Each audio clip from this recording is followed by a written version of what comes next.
Om Shanti. Today Baba is talking about honesty, and Baba says, sweet children, be honest with the true Father.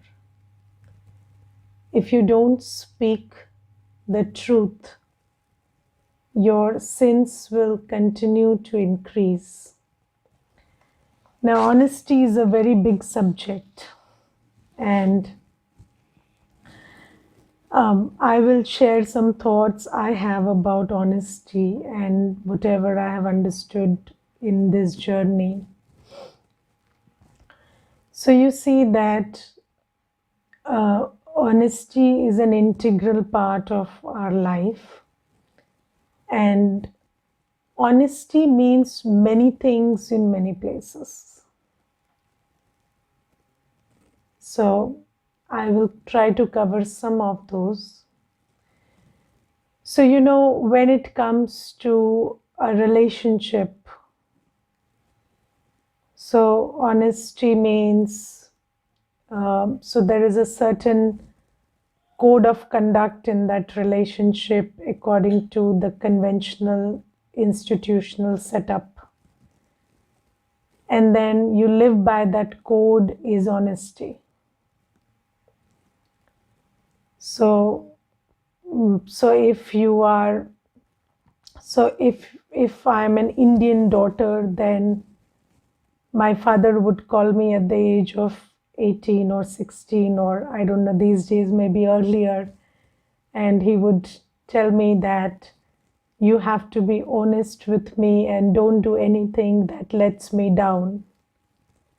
So then I live by that honesty and don't do something that supposedly lets him down. So that's honesty. And then when it comes to, I would not do anything that I can't do and tell him. So that's my criteria of honesty when it comes to a parent. And then, those paradigms keep changing. So now parents don't expect that, and it's not dishonest on the part of children to break that code. So I'm talking about that concept which existed 20 years back.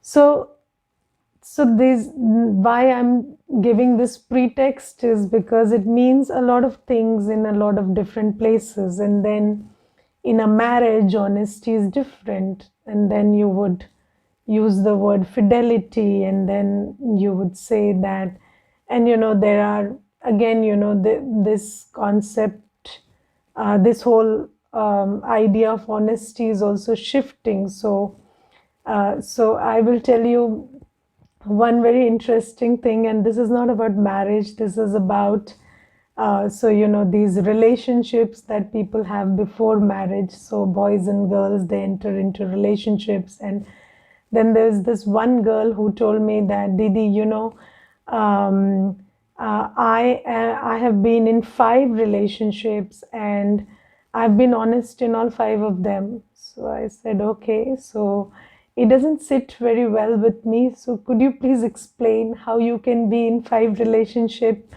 and honest with all of them? So she said, so I've not been in 5 of them together, so one at a time, and every time I was with someone, I was honest. So I said, okay, so that counts as honesty. So she said, yes, these days, if you are with someone, you have to be honest with that person, and then when that's gone, then the other one, so you have to be honest with the second. So that's how it is. So I said, okay.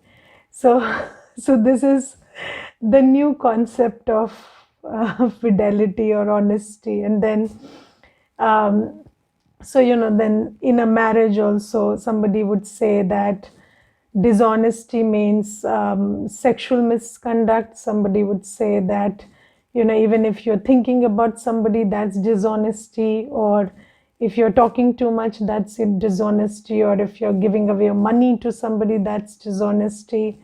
So it depends on how your value system basically.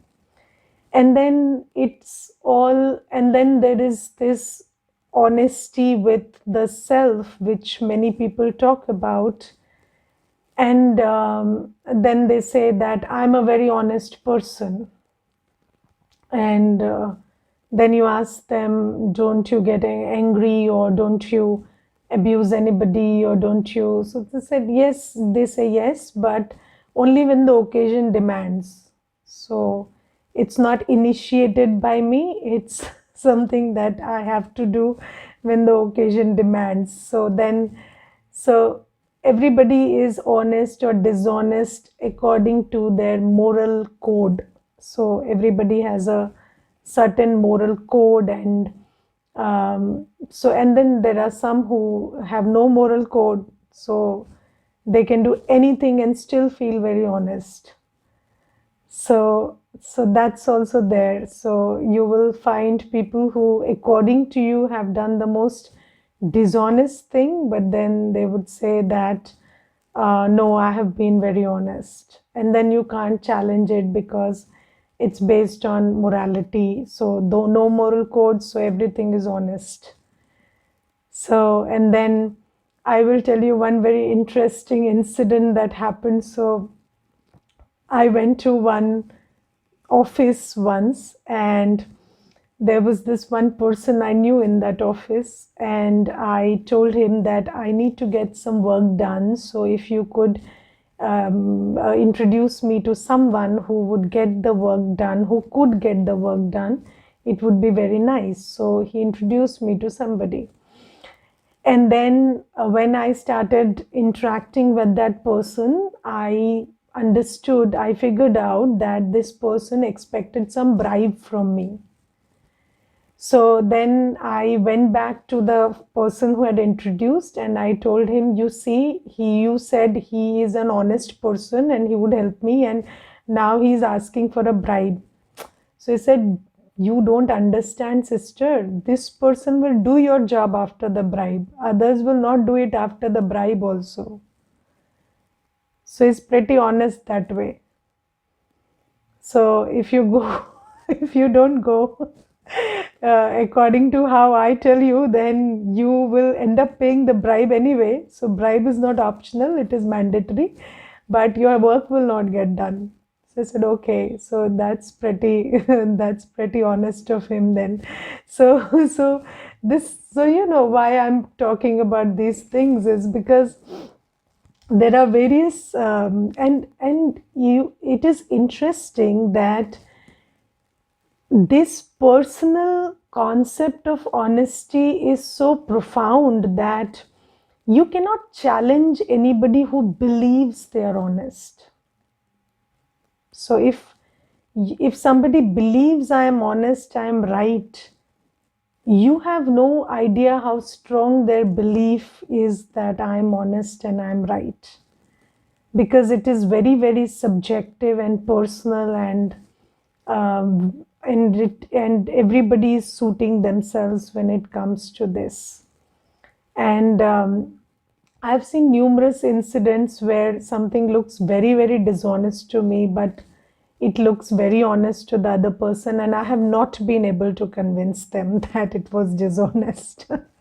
So I've been able to give them a guilt trip, but then not that I've been able to bring them to a place where they say it was dishonest. No, they would say, okay, you felt bad, so I'm really feeling sorry and all of that, but or your expectations were not met and stuff and like that. So, but not that I was dishonest. So this is how honesty works in this world. Now, when Baba talks about honesty, and then there is another thing which is the truth. So saying the truth. So I always speak the truth. Now, what is the truth? Truth is your idea of what happened.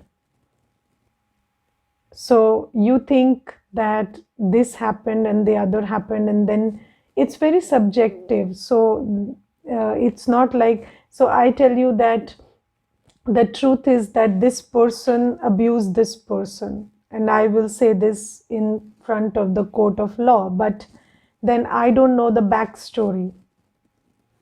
I don't know why this person did what they did, or why this person took it standing what they did.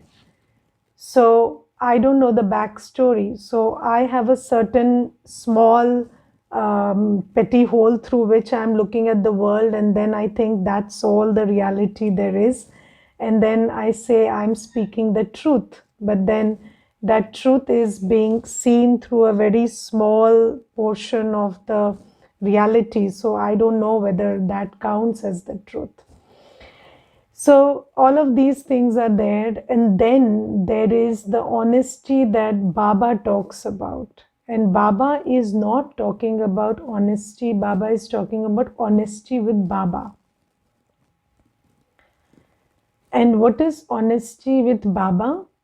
So honesty with Baba means you understand what Baba says and check your thought, word, and action whether they are in alignment with what Baba says. Okay, so first thing is we understand thoroughly what Baba says.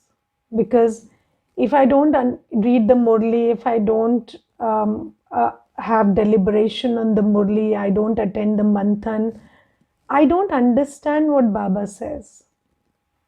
So then I will keep moving with this fancy idea that I'm very honest to God. People will say, Mera Bhagwan janta hai. So, yeah, I don't know whether Bhagwan would say that. So that's also there. So understanding, so Baba is not a concept anymore. He's not abstract. He's not inaccessible. He has come from the soul world. He's sitting in the body of Brahma. He has told everything that he needed to say. He has given us every direction, and he has voiced it clearly. So there is no confusion about what God says. And when we pay attention to the Murli, we understand his directions, we understand what he says, and then we have to check our thought, word, and action in the light of what he says, and properly ascertain whether we are doing as he says, or we are not doing it. And this is the honesty that Baba is talking about. And Baba says that your concept of honesty in the world may not pay you or may boost your ego, whatever, but what the honesty that Baba is telling about, if we really make an effort to inculcate that within us, then this honesty will make us true. So सच्चे बाप के साथ सच्चा रहने से सच्चे बन जाएंगे. तो सच्चा means, again, you will become pure gold if you stick to this honesty, and then you will be eligible to belong to that golden age, Sachkhand ka Malik. So this is why honesty with Baba is so important, because it has a purpose. When I make an effort to understand what Baba says, and when I check every day, so Baba is talking about the chart today, and Baba says before going to sleep, make sure you check your whole day, everything that you do during the day, and make sure that you check every second, and you check it in the light of what I say, and then you check whether your thought, words, and actions were in alignment and consonance with what I say, or you did something else. And this honesty is very important because it will make you true, it will turn you into pure gold. And so, this is the method, but what is most important is the intention. So you see, the lakshya or the aim is to become pure gold. So are you interested in that? So are you interested in becoming the pure soul? And if you're interested, then this method is foolproof. It works like anything. So, so people say that where there is a will, there is a way. So the problem is not the way, the problem is the will. Okay, so the problem is not the way, and we have God, so He's telling us all the way. But then we have to first have the honesty about the will, that pure intention that I really want to be pure. And then this honesty. And today Baba says something very interesting. Baba says, don't give me a chart about parts of the day. Give me a chart about your whole day.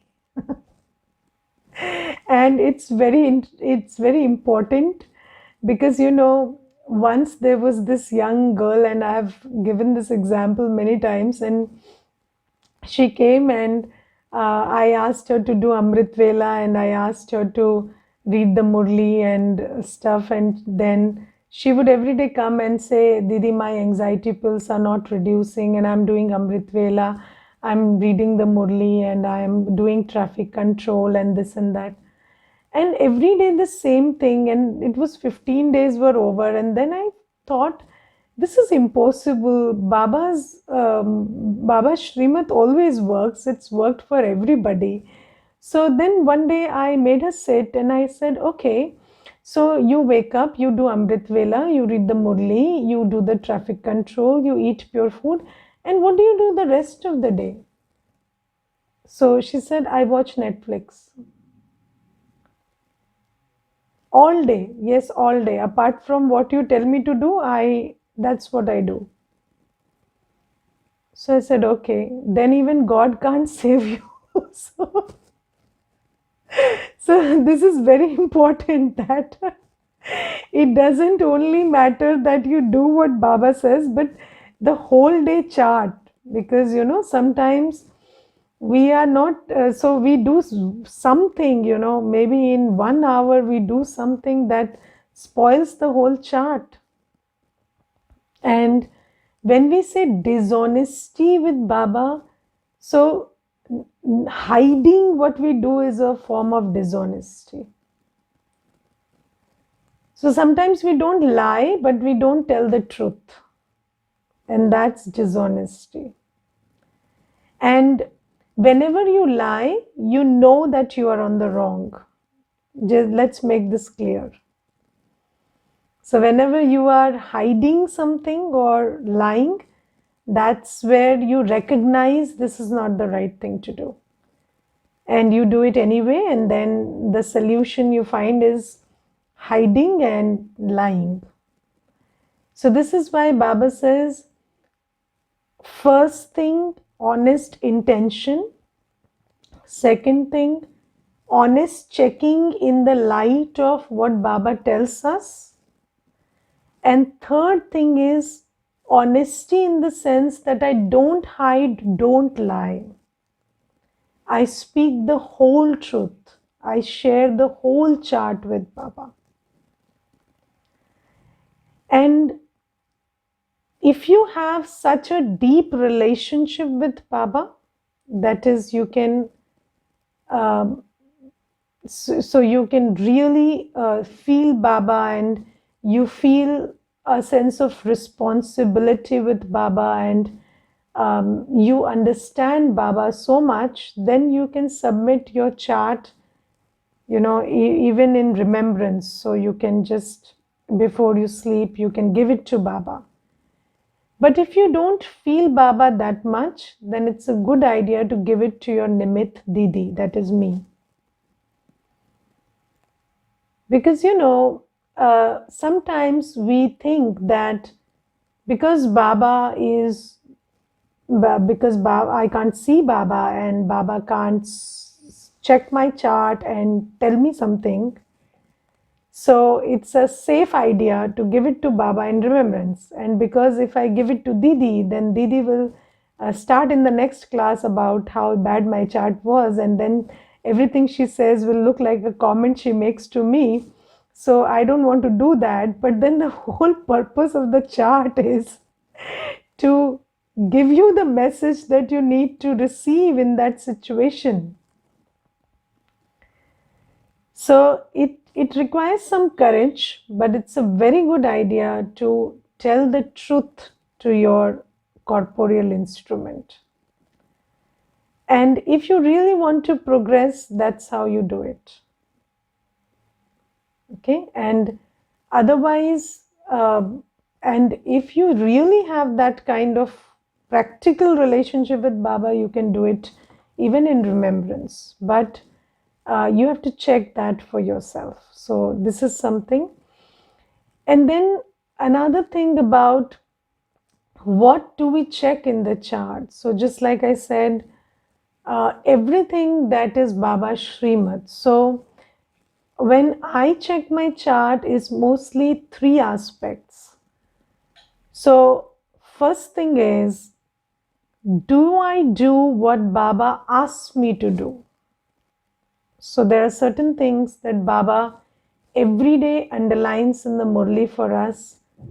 Amrit Vela, paying attention to the Murli, revising the points in the Murli, staying in Baba's remembrance, purity of the body, purity of food, purity of thoughts, having soul conscious drishti, not speaking ill words, not getting angry. And today Baba has told about gossip, so no gossiping. Or if I have done some disservice, so sometimes you don't intend to, but you are too excited or too body conscious, and then you end up speaking something you shouldn't, and then that is a form of disservice. And then somebody doesn't trust that the place you go to is a good place, or is a place where they would like to go to. So that's a form of disservice. So Baba says pay attention to that also. So Baba underlines many things every day, so what not to do. So checking whether I abstain from all of that, and whether I accidentally or otherwise did something that I shouldn't have done. Then, and I will tell you one thing. So, I will tell you a very personal experience in this regard. So, Baba says, today in the Murli, Baba says, don't talk too much.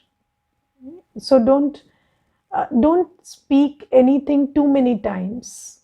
And we have this morality that we think correcting somebody is my moral responsibility, and correcting is important, but correcting in the sense that you tell them what is. But if you keep if you have figured out that this soul will take time, but still out of your sanskar, not out of your role or responsibility, but out of your sanskar, you keep talking too much. This is a very small Shrimad. So if you keep just pointing out every 1 hour or half an hour, I have seen that it takes away your peace. And there was a time in my journey when I did that, and I felt that even when we are in Baba's yagya, it's important that things happen in a organized manner, and there shouldn't be mistakes and this and that. And there are so many reasons we give to ourselves. And then I used to keep correcting. So I used, even while we are in the bhandara or cooking, I would say, just wash immediately, don't keep the utensils, or cut it this way or that way. I'd keep correcting. And then I figured out that if I do too much of that, then it takes away my peace. And it's a very small Shrimad, looks like a very small thing. But somewhere in my journey, I practiced that I will say one thing only once and speak it with conviction, with Baba's love. And in the Murli today, Baba speaks a very profound thing. Baba says, if you write a letter to someone in soul consciousness, then Baba says, I'll read that line to you. Baba says, if you write in a state of soul consciousness, he will melt while reading it. So Baba says that even if you write words in a soul conscious state, the vibrations reach that soul. And it is very, very profound, this thing.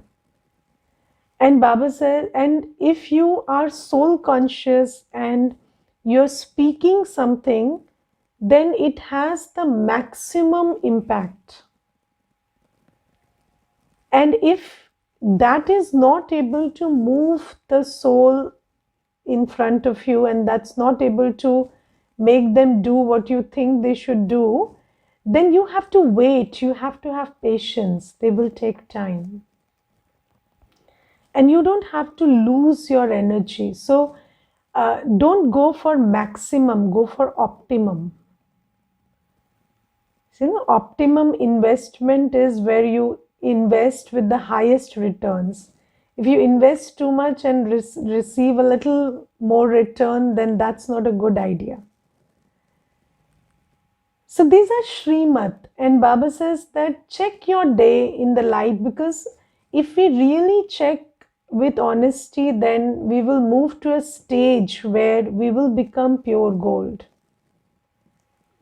So check against Srimad and check that you're not doing what Baba has asked you not to do. And every day in the Murli, Baba will point out something or the other that you're not supposed to do. And it's not do or don't type. It's related to awareness. It's related to how you do it. So you can always check that in the next day chart. And then, so there is what you need to do, and then there is what you don't need to do. And then Baba says, you don't have to act lustfully or under the influence of ego or attachment or anger. And that's something that you have to check. So that is another section. And then there is the third thing, don't take sorrow. So even if you think that you have done everything according to Srimad, and then somebody is not happy with you, or somebody is not treating you with respect, or they are not speaking sweetly to you, then you don't take sorrow. Because when God is happy with you, don't bother. Okay, so don't bother. Anybody says, I am not happy with you, so choose not to be happy with me. Good for you. But first check these two things. Okay, because if these two are not in place, then neither will you be able to say with your heart that I'm not bothered if you're not happy, nor will you be happy after saying that. Okay, so there is this whole, there is a karmic philosophy and theory of karma, and the law of karma is functioning accurately. So we have to be in alignment with that. So, so what your mother thinks is not important. So there is a question, and it's a bizarre question. My mother is ready to give me Shuddh Bhojan if I eat fish twice a week. She thinks not eating fish and chicken is abnormal. Can you please suggest something? So you are a grown-up woman. You don't need to wait for your mother to cook food for you. And I'm sure there are many things you do without the consent of your mother. So why do you have to be such a nice daughter when it comes to Baba Shrimat?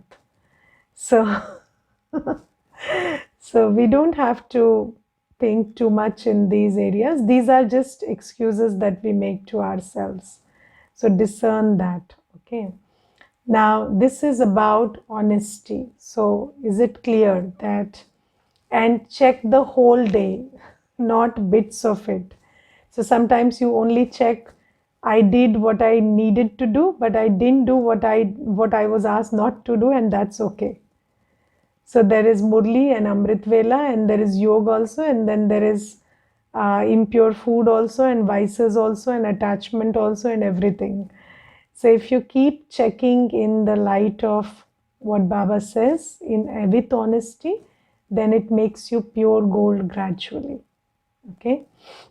So if you're interested, you can do it. And if you're not interested to become pure gold, then what? Then what? Huh? Then also Baba will say Tathastu. Okay, so everything is Tathastu. You do, you become as you do, and it's a personal choice. And if you read the Murli, Baba will sometimes speak this language. If you want to become this, then you do this. Baba speaks this language. Baba never says you have to do it. That's not Baba's language. Baba gives a choice to the buddhi. If you want to become this, do this. Okay. So this is one thing, and then the Murli is very full of jewels, but I will take one more point, that is Baba is today talking about the Avyakt stage. And then Baba says that, so there is the blessing, and Baba talks about the benefit of the Avyakt stage. But I will just spend some minutes explaining what the Avyakt stage is. Now, so we did it in the meditation in the beginning, and the Avyakt stage is when in deep silence you practice being completely detached from your senses and completely connected with Baba. And you see that our mind is all the time connected to our senses, to the eyes, ears, everything. And when you turn your mind within and turn it to Baba, which is called Man Manabhav, and you practice it very, with honesty and with regularity and consistency, then you create a stage where you are in this world, but you are not entangled or enmeshed in this world. You are completely detached and completely in communion with Baba. And then in that stage, whatever you do will be done in detachment, in lightness, and as an instrument. And it will be full with what Baba has given you, or Baba is giving you. And that's an Avyakt stage. And usually, whenever there is any program or anything that we conduct, so we never think about the program too much. We practice this Avyakt stage where we look at ourselves as an instrument, deeply connected with Baba, totally detached from the seva. And then in that state of detachment, we totally indulge and do the seva. So that's doing seva in the Avyakt stage. So this is something that Baba asks us to do. And then in the slogan, Baba says, so this is also your reply to understanding the instrument consciousness. And Baba says, when you do everything like an instrument, you will not become tired. And this is one of the benefits of the Avyakt stage, that when you do everything in such a detached and powerful stage, you can do everything, you can be an instrument for everything and never be tired, because you don't get tired with the work, you get tired with the consciousness of I that you create while doing the work. ना सब काम मुझे ही करना पड़ता है. Yes, that consciousness. So that makes you tired. So if you just leave that and you do everything like an instrument, so Baba is giving me the knowledge, the seva, the power, everything. Why am I so, what am I worrying about? And if you do it like that, then it keeps you very light. And a living example of, Dadi Prakash Mani ji's life is an example of how you can do everything and stay very light. And Dadi was known for her light state of mind. So when she went to sleep, she would go off to sleep in not even 5 minutes, she would take to sleep. She was so light. She didn't have anything left to process. And she would fall asleep instantly, and all day she would handle the whole yajna and everything that happens in the yajna. Okay, so that's all for today. Go through the Murli, it's full of jewels, so discern them for yourself. And today we will offer bhog to Baba. It is Satguruvar, and there are some children who offer bhog to Baba every Thursday. So their remembrances also I'll take. And then there are some who have birthdays. And then there are some who have been through some karmic settlement and now they want to thank Baba. Some who are outside India and they want to return safely because now the COVID situation is changing. And there are some who have plans ahead and they want those plans to go well. And then there are some who just want to thank Baba for everything Baba has given. So I will take all their special remembrances to Baba, and then we all will join and take our love and remembrance to Baba. So let me just have patience for 2 minutes. I'll direct you to the other room. Om Shanti.